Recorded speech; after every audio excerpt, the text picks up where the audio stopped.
Voici un exemple de conception de processus de demande d'achat avec W4 Composer selon BPMN. Par défaut, mon processus est créé avec un bassin et un couloir. Pour faire intervenir des participants aux rôles divers, j'ajoute deux couloirs pour définir ainsi trois types de participants, tous, informatique et département des achats. Notre demande peut être initiée par tout type de participant. Renommons de manière explicite notre événement de début et notre première tâche.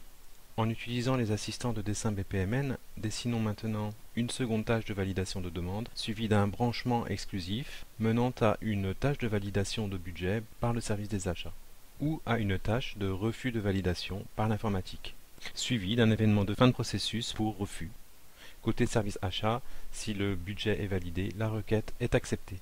Sinon, une séquence mène à la notification de refus. Utilisons maintenant notre assistant de modélisation BPMN pour spécifier le type de tâche définie.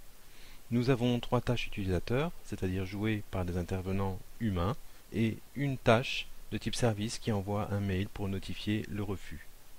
Définissons maintenant les conditions qui doivent être vérifiées pour emprunter les flux après nos branchements exclusifs. Cela doit être fait au niveau de la validation de la demande et au niveau de la validation du budget.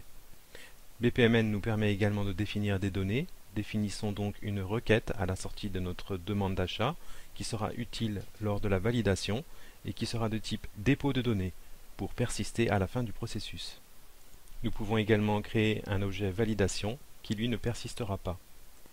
Et à la validation de notre demande d'achat, nous créerons un objet bon d'achat qui sera réutilisé par le service d'achat pour valider le budget et qui persistera également à l'issue de notre processus.